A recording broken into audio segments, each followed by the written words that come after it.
Alright, Davao City update ho tayo dito ngayon sa Lindol, no? So time check tayo, it's 10:12. So yung Lindol kanina nangyari around alas 10, no? Or mga let's say 9:59. Hindi ko na na-check yung relo ko kanina, no? Ako'y nakapag-vlog, no? Nakalimutan ko. So ano na, it's 10:12 and according dito may ano daw, no? 7 point magnitude, ilan yun? Okay, so no, ang meron tayong source ng mga news is 7.6 ang magnitude na tumama dito sa epicenter ng Manay. So ang source ho nun is mga media natin dito sa Davao, mga Bomboradyo, gano'n, no. Pero pag epicenter, diba, 7.9, so ang lakas nun, no. So 6.9 yung sa Cebu na Committee lang Maraming Buhay, pero dito sa Davao region 7.9, lakas nun. Seryoso, galing, grabe, no, grabe. I mean, nakakatakot ho yun. So good luck talaga din talaga kapag dito talaga sa Davao City tatama yung 7.9 magnitude na lindol, kasi ang dami nating mga high-rise buildings. So wag naman sana, pero ngayon mafa-fact check na naman yung mga taga Davao Oriental, yung mga congressman dyan na gumagawa ng ng mga tulay, baka substandard. Tingnan natin, kasi ang galing mo, tingnan yung Cebu, di ba, hindi nasira yung kailang mga tulay connecting Mactan Island and mainland Cebu.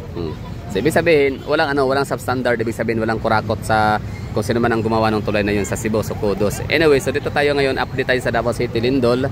So second vlog na ho natin to. Meron tayong upload na vlog, actual, na gumigewang-gewang itong gusali ng Verdun Park dito sa Davao City sa Ecoland.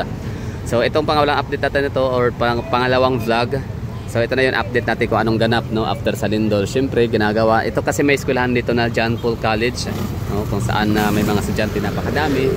At ayan sila, nag-evacuate sila sa gusali. At maging mga taga Verdun Park din, nagsilabasan din sila lahat. So may mga aftershocks pa itong magaganap, no. So delikado siya, pwedeng matumba itong mga poste. Kaya ginawa natin dito tayo sa may Metro Shuttle Bus area na tumambay or manood muna, tingnan ang ganap, no, sa labas. So may mga ambulance, may patrol car, ambulance, kasi mayroon akong dinig dito sa mga mare natin, no, mga mare na sila maring test, no. So ito sila maring test, narinig natin man sa kanila na meron silang nakita daw na dalawa daw hinimatay. So somewhere yata dito sa ano, no. So tatlo na yung hinimatay. Grabe, galing. Salamat, galing na mga maring test natin, no. So tatlo na yung hinimatay. So syempre yan nervyos, diba, no? So inatake ng anxiety. So nakatakot naman talagang sadya yun. So ayan ang mga estudyante. Tatawirin natin para makita natin yung yung malaking crowd nila.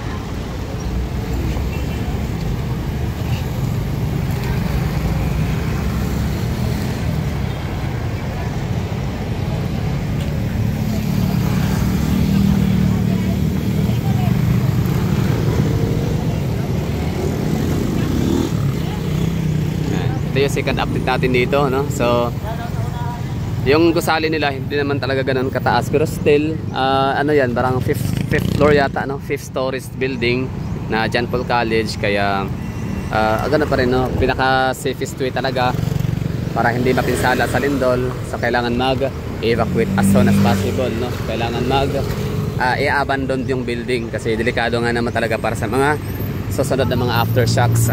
So ito namang Verdun Park, naman siya, matataas na gusali yan. I think nasa mga 23 floors.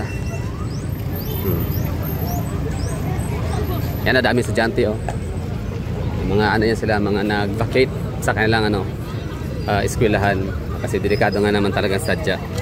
Okay, so ito naman Verdun Park. Atras gamay, Kim. Atras. So ang galing, no, good job. So hindi lang mga private, hindi lang napaka well prepared ng natin, ng ating mga eskwelahan, mga may-ari ng mga gusali institution, no. So galing talagang ang mga kabataan natin, pag-asa ng bayan. Ayan, na-evacuate sila. Dami pala ng estudyante sa John Paul. Ganyan pala sa kadami. Kala ko konti lang, kasi siyempre hindi naman ako laging tumatambay doon, parang nakikita ko lang naglalakad, sumasakay, konti lang, no. Yun pala, dami pala nila, abot doon. So paano na yung mga malalaking eskwelahan, lalo, no, yung mas gaya ng University of Mindanao, Agro College na may high school, elementary. So lakad tayo dito, no? Since update lang to dito, gusto ko lang ipakita sa inyo ang ganap right after na matapos ang lindol. And of course, expected ang mga aftershocks. Grabe ha, ulitin ko. Ang lindol na simula kanina around mga 9:58 or 9:55. Basta ano no, mga ganun no, mga 9:50. Almost around 10 PM. Oh, parang ano din, no? Parang sa lindol din ng Cebu, ng Bogo.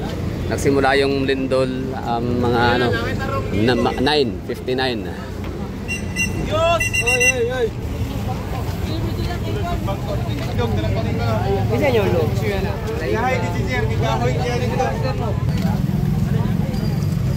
Diba? So ito yung ganap dito ha. So galing, good job Jantol. Ang galing ng inyong ano, ng inyong preparedness when it comes to calamities, no? Gaya nito. Talagang evacuate. Well trained. Yun, delikado yun, no? Magkaroon ng aftershocks. Sasabog yung mga yan, tutumbahan. Diba? So, mga criminology students, mga pagkakaroon yan sila, no? Tukunin yan sila ni Tori, tapos yan. Huli lang yung KOJC. Grabe, no? Anyway, so, wala lang. May ano lang, naalala ko lang yung ganap dun sa KOJC. Nakalungkot. Yung mga kapulisan natin, nag-aaral yan na maayos. Tapos gagamitin lang, no, sa pansariling interest itong ating mga nakaupo sa gobyerno. Anyway, John Paul pa rin tayo. Update, no? Dami pala nila.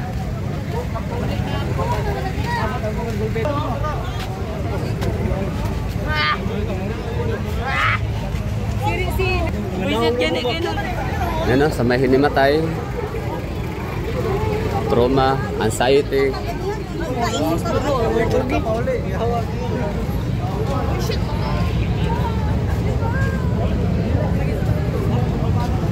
So nakita rin natin actual ang mga gusali, no? Kung anong reaction nila, ano yung kailangang respond sa ganito kalakas na lindol. So yun lang, gumigiwang lang talaga siya, nagsisway lang, swing swing swing, parang diduduyan.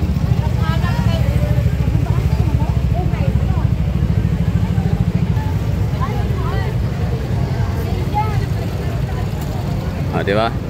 So ito na ang hitsura ng Davao City right after lumindol sa tubig.